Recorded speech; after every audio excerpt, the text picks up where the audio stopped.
राधे राधे भक्तों, भगवत गीता के दूसरे अध्याय से गीता का सार आपके सामने प्रस्तुत करने जा रही हूँ, तो आप इसे ध्यानपूर्वक सुने। श्लोक 47 में बताया गया है, भक्तों, तुम्हें अपना कर्म कर्तव्य करने का अधिकार है, किंतु कर्म के फलों के तुम अधिकारी नहीं हो।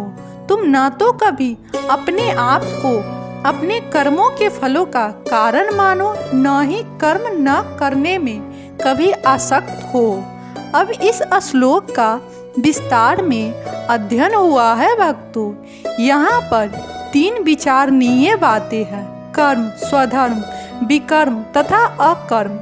कर्म स्वधर्म वे कार्य हैं जिनका आदेश प्रकृति के गुणों के रूप में प्राप्त किया जाता है।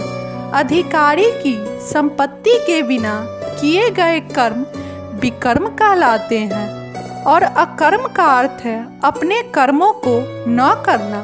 भगवान ने अर्जुन को उपदेश दिया कि वह निष्क्रिय न हो, अपितु फल के प्रति आसक्त हुए बिना अपना कर्म करे। कर्म फल के प्रति आसक्त रहने वाला भी कर्म का कारण है। इस तरह वह ऐसे कर्म फलों का भोगता है। जहाँ तक निर्धारित कर्मों का संबंध है, वे 3 उपश्रेणियों के हो सकते हैं, यथा नित्य कर्म, आपातकालीन कर्म तथा इच्छित कर्म। नित्य कर्म फल की इच्छा बिना शास्त्रों के निर्देशानुसार सतोगुण में रहकर किए गए कर्म होता है, भक्तों। फल युक्त कर्म बंधन के कारण बनते हैं और अतः ऐसे कर्म अशुभ होते हैं, और हर व्यक्ति को अपने कर्म पर अधिकार है, किंतु उसे फल से अनासक्त होकर कर्म करना चाहिए। ऐसे निष्काम कर्म निसंदेह मुक्ति पथ की ओर ले जाने वाले हैं। अतएव भगवान ने अर्जुन को फलासक्ति रहित होकर कर्म स्वधर्म के रूप में युद्ध करने की आज्ञा दी। उसका युद्ध विमुख होना आसक्ति का दूसरा पहलू है। ऐसा आसक्ति से कभी मुक्ति पथ की प्राप्ति नहीं हो पाती। आसक्ति चाहे स्वीकारात्मक हो या निषेधात्मक, वह बंधन का कारण है, आकर्मय पापमय है। अतः कर्तव्य के रूप में युद्ध करना ही अर्जुन के लिए मुक्ति का एकमात्र कल्याणकारी मार्ग है। श्लोक 48 में बताया गया है, भक्तों, योगस्थ कुरु कर्माणि सरम तत्वकता धनंजय सिद्धि असिद्धियो भूत्वा समतप योग उच्यन्ते। अब इस श्लोक का हिंदी में अनुवाद हुआ है।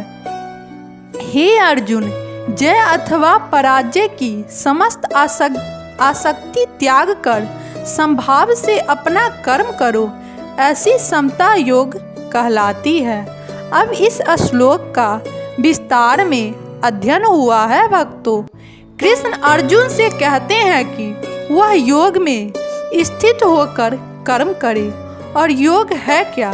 योग का अर्थ है सदैव चंचल रहने वाले इंद्रियों को बस में रखते हुए परम तत्व में मन को एकाग्र करना। और परम तत्व कौन है? भगवान ही परम तत्व है। और चूंकि वे स्वयं अर्जुन को युद्ध करने के लिए कह रहे हैं, अतः अर्जुन को युद्ध के फल से कोई सरोकार नहीं है। जय या पराजय कृष्ण के लिए विचारणीय है। अर्जुन को तो बस श्री कृष्ण के निर्देशानुसार कर्म करना है। कृष्ण के निर्देश का पालन ही वास्तविक योग है, और इसका अध्यात्म कृष्ण भावनामृत नामक विधि द्वारा किया जाता है। एकमात्र कृष्ण भावनामृत के माध्यम से ही स्वामित्व भाव का परित्याग किया जा सकता है। इसके लिए उसे कृष्ण का दास या उसके दासों का दास बनना होता है। कृष्ण भावनामृत में कर्म करने की यही एक विधि है जिससे योग में सिद्धि होकर कर्म किया जा सकता है। अर्जुन क्षत्रिय है, अतः वह वर्णाश्रम धर्म का अनुयायी है। विष्णु पुराण में कहा गया है कि वर्णाश्रम धर्म का एकमात्र उद्देश्य विष्णु को प्रसन्न करना है। सांसारिक नियम है कि लोग पहले अपनी तुष्टि करते हैं, किंतु यहाँ तो अपने को तुष्ट न करके कृष्ण को तुष्ट करना है। अतः कृष्ण की तुष्ट किए बिना कोई वर्णाश्रम धर्म का पालन कर भी नहीं सकता। यहाँ पर परमेश्वर रूप से अर्जुन को कृष्ण द्वारा बताई गई विधि के अनुसार कर्म करने का आदेश है। श्लोक 49 में बताया गया है, भक्तों, हे धनंजय, भक्ति के द्वारा समस्त गहित कर्मों से दूर रहो और उसी भाव से भगवान की शरण ग्रहण करो। जो व्यक्ति अपने सकाम कर्म फलों को भोगना चाहता है वह कृपण होते हैं। अब इस श्लोक का विस्तार में अध्ययन हुआ है। भक्तों, जो व्यक्ति भगवान के दास रूप में अपने स्वरूप को समझ लेता है वह कृष्ण भावनामृत में स्थिर रहने के अतिरिक्त सारे कर्मों को छोड़ देता है। जीव के लिए ऐसी भक्ति कर्म का ही सही मार्ग है। केवल कृपण ही अपने सकाम कर्मों का फल भोगना चाहता है, किंतु इससे वे भवबंधन में और अधिक फंसते जाते हैं। कृष्ण भावनामृत के अतिरिक्त जितने भी कर्म संपन्न किए जाते हैं वे गर्हित हैं, क्योंकि इससे कर्ता जन्म मृत्यु के चक्र में लगातार फंसा रहता है। अतः कभी इसकी आकांक्षा नहीं करनी चाहिए कि मैं कर्म कारण बनूं।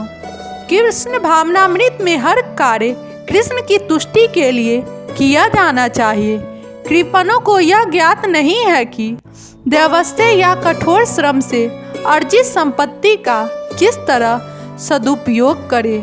मनुष्य को अपनी सारी शक्ति कृष्ण भावनामृत में अर्जित करने में लगानी चाहिए। इससे उसका जीवन सफल हो सकेगा और कृपणों की भांति अभागे व्यक्ति अपनी मानवीय शक्ति भगवान की सेवा में नहीं लगाते। राधे राधे भक्तों।